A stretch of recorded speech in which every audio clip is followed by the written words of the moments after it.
مفتی صاحب لوگ آپ کے بارے میں کہتے ہیں کہ آپ کسی سے مناظرہ نہیں کرتے, صرف شادی کے موضوع پر ہی بات کرتے ہیں. ہم تو دعوت دے رہے ہیں اتنے بڑے چیلنجر کو جو سارا دن بیٹھ کے چیلنج ہی کرتا رہتا ہے, کسی کے بابے کے پاس اس کا جواب نہیں ہے. ہم کہہ رہے ہیں یار ایک دفعہ ہمارے سامنے, میں اپنے خرچے پہ آؤں گا, جہلم آؤں گا, آپ کے پاس بیٹھوں گا, یہ جو پرچیاں لوگ آپ کو لکھ کے دے رہے ہیں نا, ایک میں لکھ کے دوں گا پرچی, اس کا جواب چاہیے. اور میں نے تو جواب دیے. یہ 20 رکعت تراویح پر جو اس نے ریکارڈ کروایا ہے, یا اور بھی جو ہمارے اہل حدیث علماء ریکارڈ کرواتے ہیں کہ 8 رکعت سنت ہے, آپ میرا دلائل سے بیان سن سکتے ہیں. ان کا کسی کے پاس ان باتوں کا جواب نہیں ہے کہ تراویح 20 رکعت ہی سنت ہے. تو 8 رکعت تو کسی حدیث میں ہے ہی نہیں. ایک موطا امام مالک کی ضعیف حدیث ہے جس کے خلاف موطا میں خود حدیث موجود ہے, اور امام مالک کا خود اس پہ فتویٰ نہیں ہے. اس 8 والی کو یہ پیش کرتے ہیں, اور جس راوی سے ہے وہ خود 20 بھی بیان کر رہا ہے دوسری جگہ پر. تو یہ تو زیادتی ہے کہ آپ 8 والی بیان کر رہے ہیں, وہی راوی جب 20 والی بیان کرتا ہے تو اس کو حذف کر دیتے ہیں. اور اس حدیث پر کسی ایک صحابی کا بھی عمل بھی نہیں ہے. اگر وہ 8 سنت ہوتی تو کوئی ایک صحابی ضعیف سند سے دکھا دو کہ اس نے خلفائے راشدین اور تابعین کے دور میں 8 رکعت, میں تو کہتا ہوں صحابہ سے دور کی بات, 200 سال پہلے روئے زمین پر دکھا دو کسی نے 8 رکعت پڑھی ہو. اور ہم آپ کو علماء کے حوالے دیں گے, پوری روئے زمین پر 20 رکعت سے کم, صدیوں سے 1 رکعت بھی کم نہیں ہوئی ہے تراویح. تو اجماع امت خود ایک بہت مضبوط دلیل. اس سے پتہ چلتا ہے 8 رکعت والی حدیث جو آپ تراویح پہ فٹ کرتے ہو وہ تراویح کی ہے ہی نہیں. تو اب آپ نے تکلف سے کام لیا کہ تراویح اور تہجد کو ایک قرار دینے کے لیے ایڑی چوٹی کا زور لگا دیا. بھائی حدیث ملتی ہے ہمیں تہجد پہ, اور کوئی 8 رکعت ہمیں ملتے ہیں تہجد پہ. ہم پوچھتے ہیں کہ تو تہجد ہے, یہ تراویح تھوڑی ہے. تو اب آپ کے پاس تراویح پر چونکہ دلیل نہیں ہے 8 رکعت کے, تو آپ نے کہا یہی کس کی دلیل ہے؟ تراویح کی دلیل ہے. تو یہ بالکل ایسا ہی ہے کہ جب آپ کے پاس اپنے دعوے کو بیان کرنے کے لیے کوئی دلیل نہیں ہوتی, تو آپ جو چیز دلیل نہیں ہوتی نا اس کو دلیل قرار دے کے اس پہ فٹ کرنا شروع کر دیتے ہو, اور آپ ان دونوں چیزوں کو ایک ہی چیز کا نام دے دیتے ہو. مثال کے طور پر وسیم بھائی نے مجھ سے 1 لاکھ روپے لیے. اب میرے پاس کوئی گواہ نہیں ہے کہ میں یہ ثابت کروں کہ وسیم بھائی نے کیا لیا مجھ سے 1 لاکھ. گواہ جو میرے پاس وہ ہیں وہ سلیم بھائی کے ہیں کہ 1 لاکھ روپے سلیم نے لیے ہیں. میں نے عدالت میں گواہ پیش کی, انہوں نے ثابت کیا کہ سلیم بھائی نے مفتی سے 1 لاکھ روپے لیے ہیں. عدالت کہے گی نا کہ سلیم نے لیے ہیں, دعویٰ کس پہ کر رہے ہو؟ وسیم پہ. تو میں کہوں وسیم اور سلیم ایک ہی آدمی کے 2 نام ہیں. تو عدالت کہے گی یہ پہلے سے چلے آ رہے ہیں یا آپ نے کیا ہے؟ تو اگر پہلے سے ہیں تو پھر تو ٹھیک ہے, لیکن اگر آپ نے کیا ہے پھر یہ معتبر نہیں ہے. تو تراویح اور تہجد الگ نماز چلی آ رہی ہے ہمیشہ سے, اس کے الگ الگ احکام ہیں. تراویح صرف رمضان میں ہوتی ہے, تہجد پورے سال ہوتی ہے. تراویح نبی نے 3 دن پڑھ کے چھوڑ دی تھی, تہجد پوری زندگی پڑھی ہے. تراویح کی جماعت حضرت عمر نے قائم کی ہے, تہجد تو ہمیشہ سے ہوتی چلی آ رہی ہے. تراویح پوری دنیا میں عشاء کے بعد پڑھی جاتی ہے, تہجد رات کے آخری حصے میں پڑھی جاتی. تہجد میں اتنی بڑی جماعت جائز نہیں ہے. لوگ کہتے ہیں اس کی کیا دلیل ہے اتنی بڑی جماعت جائز نہیں ہے؟ اس لیے کہ نبی نے پڑھی نہیں ہے, اس لیے جائز نہیں ہے. تہجد میں نبی صلی اللہ علیہ وسلم کے ساتھ بعض دفعہ 1 2 صحابی 3 صحابی ہو گئے, اس سے زیادہ کبھی نہیں ہوئے. اس میں اعلان نہیں ہوا کہ آؤ میں تہجد پڑھ رہا ہوں پورا مدینہ جمع ہو جائے, ایسا نہیں ہے. جبکہ تہجد میں اعلان ہوتا ہے, لوگ رش لگ جاتا ہے, پبلک آ جاتی ہے, اعلان ہوتا ہے اتنے بجے ہمارے یہاں تراویح کی نماز شروع ہوگی. تو اگر یہ تہجد ہوتی تو اس میں اتنی بڑی جماعت جائز نہ ہوتی, کیونکہ عبادت کے لیے ثبوت چاہیے. دیکھو آپ فجر کی 2 سنتیں جماعت سے پڑھ سکتے ہو؟ نہیں پڑھ سکتے. نبی نے انفرادی پڑھی ہے, تو تہجد بھی انفرادی, اور جماعت ہوئی ہے تو بہت تھوڑے پیمانے پر. 3 دن نبی صلی اللہ علیہ وسلم نے جو باہر نکل کے نماز پڑھی, اتنا رش لگ گیا, اس نماز کو تو آپ نے ختم کیا ہے. سمجھ رہے ہو؟ تاکہ امت پہ واجب نہ ہو جائے. حضرت عمر نے اس لیے شروع کیا کہ واجب ہونے کا امکان ختم ہو گیا. بعض لوگ یہ بھی کہتے ہیں کہ اصل میں یہ تہجد ہی ہے, لیکن وہ تعبیر یہ کرتے ہیں کہ تہجد رمضان میں جماعت سے پڑھنا جائز ہے.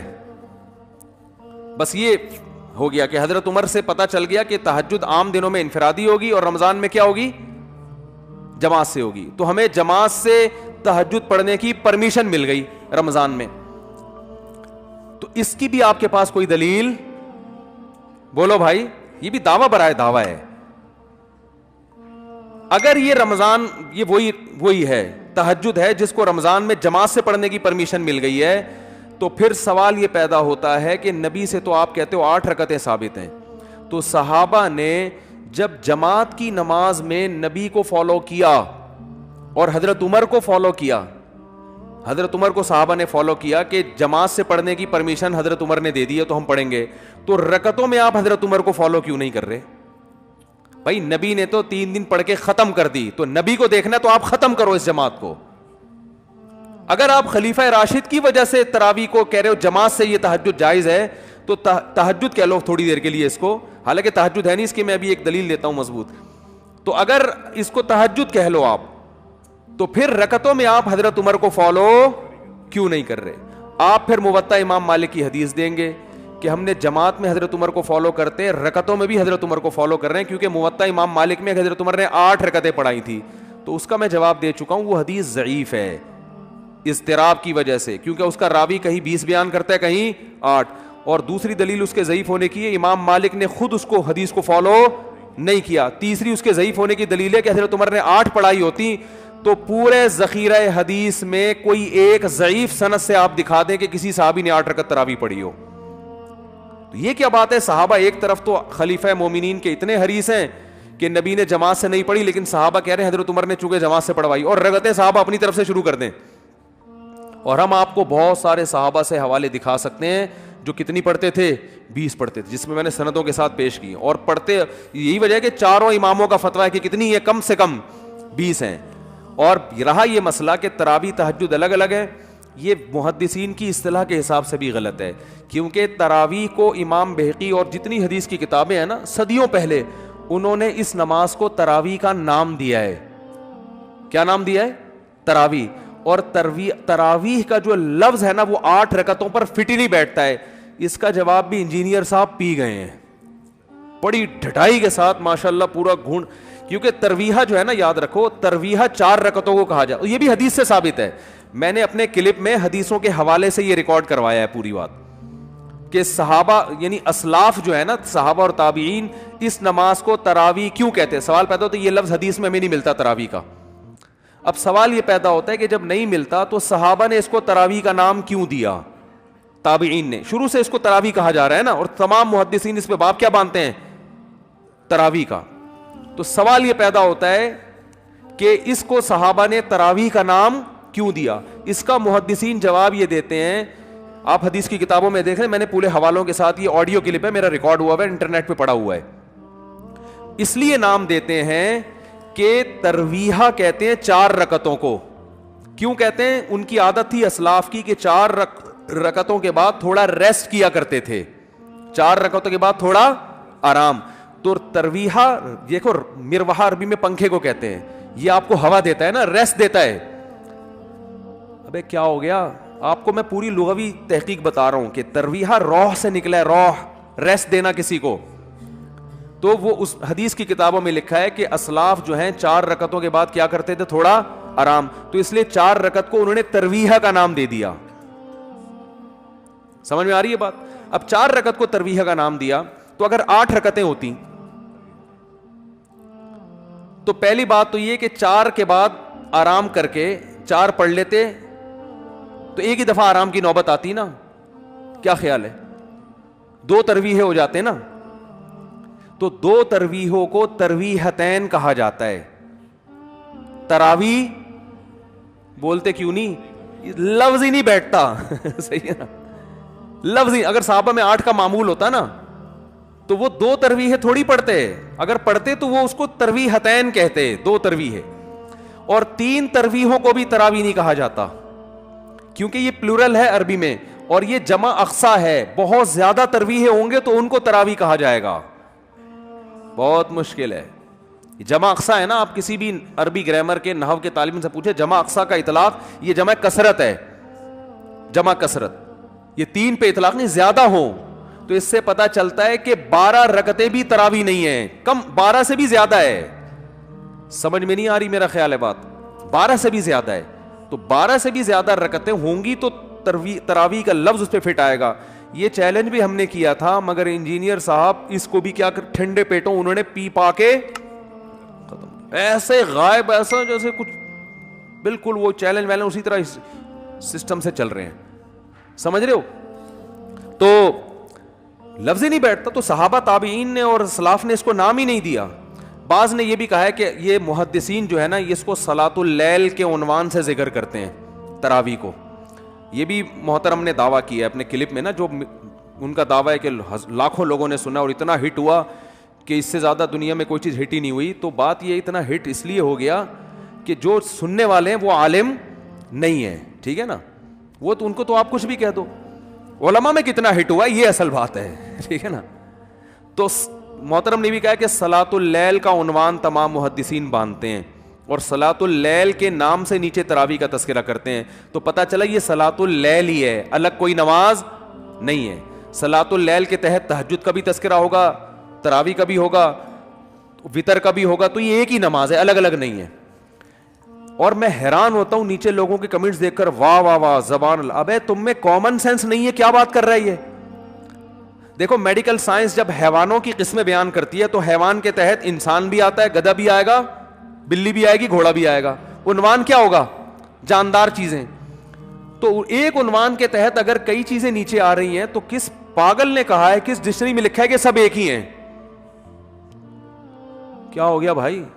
یہ کہا جائے گا یہ اس کی قسمیں ہیں, اور قسم ہمیشہ دوسرے سے کیا ہوتی ہے؟ منفرد. جب کسی چیز کی ایک عنوان باندھ کے قسم, دیکھو میں میڈیکل سائنس میں کچھ لکھ رہا ہوں کہ چیزوں کی دو قسمیں, ایک جاندار اور ایک بے جان. پھر جاندار چیزوں کا باب باندھ کے میں اس کی بتاتا ہوں کہ انسانوں کا باب الگ ہے, تہجد کا باب الگ ہے, صحیح ہے نا, سوری, انسانوں کا باب الگ, گدھوں کے بارے میں الگ. آپ نے کہا چونکہ تمام ڈاکٹر گدھے, گھوڑے, کتے, بلی اور انسان کو جاندار چیزوں کے عنوان سے ذکر کرتے ہیں, اس کا مطلب یہ گدھے, گھوڑے اور انسان سب ایک ہی چیز کے مختلف نام ہیں.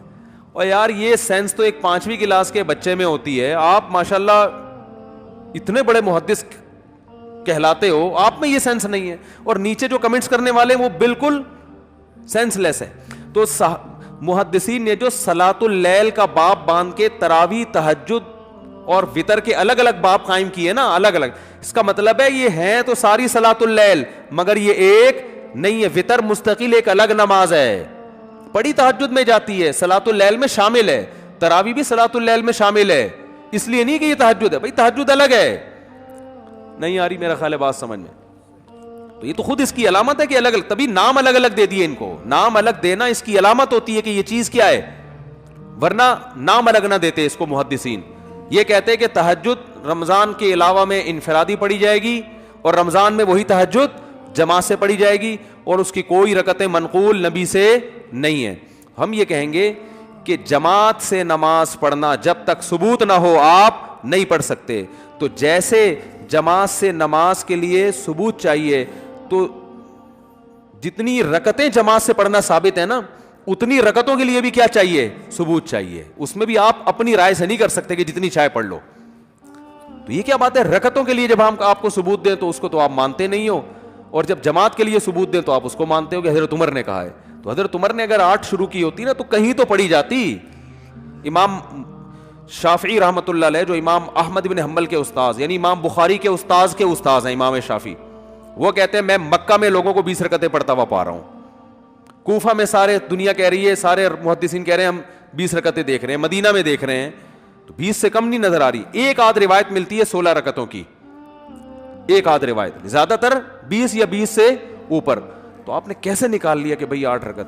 تو یہ اجماع امت کے خلاف ہے. تو یہ جو کسی نے بھی سوال کیا ہے نا کہ آپ یہ نہیں کرتے, ہم چیلنج قبول کرتے ہیں, اگلا والا مارکیٹ سے شارٹ ہو جاتا.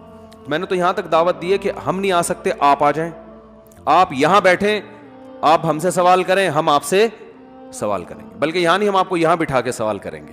اور پروٹوکول تو بند کمرے میں بیٹھ کے پھینکتے رہو, لوگ لپیٹنے کے لیے بیٹھے ہوئے, پھینکتے رہو. دوسرا, بھائی ہر ایک کی اس طرح جواب دینا شروع کر دوں, اگلا اور مشہور ہو جاتا ہے. خام خامے کیوں کسی کو, بھائی جو پراپر طریقہ ہے بات چیت کا اس سے بات کرو نا. مفتی صاحب, اور میں مناظر ہوں نہیں, سب سے بڑی بات یہ ہے, مناظرے کے تو چیلنج میں کرتا ہی نہیں ہوں, کیونکہ مناظرہ تو ایک فن ہے جو مجھے نہیں آتا. ہم تو بحث کرتے ہیں تمیز سے بیٹھ کے, آپ سامنے والے میں کوئی چیز صحیح ہوگی تو مانوں گا میں تو پہلے کہتا ہوں بھائی اگر آپ صحیح بات کرو گے میں فوراً اپنے دعوے سے پیچھے ہٹ جاؤں گا. اور یہ زبانی دعویٰ نہیں ہے, لوگوں نے مجھ پہ تجربہ بھی کر کے دیکھا ہے کہ ہٹتا واقعی ہٹ جاتا ہوں میں نے بیان کیا تھا کہ ایک جو ہے نا وہ ایک پوری ہمیں ذخیرہ حدیث میں ایک روایت ملتی ہے کہ نبی نے دوسری جماعت کسی نے مسجد نبی, اور کوئی حدیث نہیں ہے, بڑا دعویٰ کیا تھا. ایک اہل حدیث عالم نے بتایا کہ نہیں اور بھی حدیثیں ہیں, اور میں نے فوراً رجوع کا اعلان کیا. میں نے کہا بھائی مجھ سے غلطی ہوئی ہے, اور بھی روایتیں. تو ہم تو اب بیٹھے ہوئے ہیں. حکیم الامہ مولانا شریف تھانوی سے کسی نے, انہوں نے ایک اعلان کیا کہ جس نے جو پوچھنا ہے مجھ سے پوچھو, ہر بات کا جواب دوں گا. کسی نے کہا یہ تو بڑے متواضع ہیں, یہ اس طرح کے چیلنج تو کبھی بھی نہیں کرتے, آج ان کو کیا ہو گیا ہے کہ آج یہ کہہ رہے ہیں جو پوچھو ہر بات کا جواب. ایسا دعویٰ تو دنیا میں کوئی عالم نہیں کرتا نا, یہ تو تکبر ہے. تو حضرت سے جا کے پوچھا, حضرت آپ تو اتنے متواضع ہیں, آپ یہ اتنا بڑا تکبر والا دعویٰ آپ نے کیسے کر لیا, جو پوچھنا ہے میں جواب دوں گا. انہوں نے فرمایا یہ تھوڑی کہا کہ ہر بات کا ہاں میں جواب دوں گا, میں نے یہ کہا ہے جو پوچھو گے جواب دوں گا, جس سوال کا جواب آئے گا بتا دوں گا, ایسے جس کا جواب نہیں آئے گا بولوں گا نہیں پتا مجھے. یہ بھی تو جواب ہے نا, جس سوال کا جواب آتا ہوگا بولوں گا ہاں یہ ہے, نہیں آتا ہوگا بولوں گا مجھے معلوم نہیں ہے, تو یہ بھی جواب ہے. تو ہم تو یہ اللہ کا شکر ہے کوئی ہمارا کوئی کسی چیز پہ ہم ڈٹے ہوئے ہیں ہی نہیں. بھائی جو بولے گا ہمیں یہ صحیح ہے, اہل حدیث کی کوئی بات صحیح ہے تو ہم کہہ دیں گے وہ صحیح ہے بھائی. اگر وہ کہہ دے گا بھائی فلانے کی صحیح ہے بات, تو ہم تو یہاں بیٹھ کے اہل حدیثوں کی بھی ہم نے تعریفیں کی ہیں, اور آج سے نہیں کر رہے, میں تو 2005 سے کر رہا ہوں کہ بعض چیزیں اہل حدیث میں خاندانی ہیں تو وہ بدعت سے دور ہوتے ہیں, عامل ان میں کم ہوتے ہیں. اب اہل حدیثوں میں بھی عامل آنا شروع ہو گئے ہیں, وہ لال لال رومال بیٹھ کے جن چڑیل بھوت, میں نے کہا اب یہ بھی برباد. تو لوگ اس سے کہتے ہیں کہ اس کا مطلب آپ اہل حدیث کی تعریف کر رہے ہو بعض, تو بھائی ایک چیز کی ہم تعریف کر رہے ہیں ان کی, تو ہم نے یہ تو نہیں کہا کہ اگر وہ ہر لحاظ سے ہم ان کو ٹھیک سمجھتے تو میں اہل حدیث نہ ہو جاتا پھر. تو میرا ایک رائے ہے کہ اہل سنت میں داخل ہیں, اتنا زیادہ مخالفت کرنا کہ جہنمی قرار دے دینا, ان کے پیچھے نماز کو حرام کر دے دینا, یہ کیا ہے, یہ زیادتی ہے. کسی کے کوئی اہل حدیث کی مسجد میں نماز پڑھتا ہے بالکل جائز ہے, کیونکہ عقائد ان میں اور ہمارے بنیادی عقائد میں کوئی فرق نہیں ہے, بیسک عقائد وہ ہیں. تقلید کا مسئلہ ہے تو وہ انتظامی چیز ہے. ہم یہ کہتے ہیں کہ اس زمانے میں جب تک آپ پراپر کسی ایک مسلک کو فالو نہیں کرو گے دین پہ پراپر چل نہیں سکتے آپ, فسادات ہوں گے. وہ یہ کہتے ہیں نہیں ہوں گے, تو ہم ان کو مشاہدہ کراتے ہیں بھائی ہو رہے ہیں, دیکھو طلاق کا مسئلہ وہ وہاں سے پوچھتا ہے, کبھی وہاں سے پوچھتا ہے, کبھی اہل حدیث سے پوچھتا ہے, کبھی غامدی سے پوچھتا ہے, کبھی انجینئر سے پوچھتا ہے. یہ تماشا بن رہا ہے اور سب قرآن و حدیث کا لیبل ہی لگا رہے ہیں. تو یہ بات ان اہل حدیثوں کی سمجھ میں نہیں آ رہی. پھر بھی ہم جہنمی نہیں کہتے, ہم کہتے ہیں بھائی جو ان کی جتنی مینٹل اپروچ ہے اس حساب سے وہ کر رہے ہیں تو ان کو کرنے دو.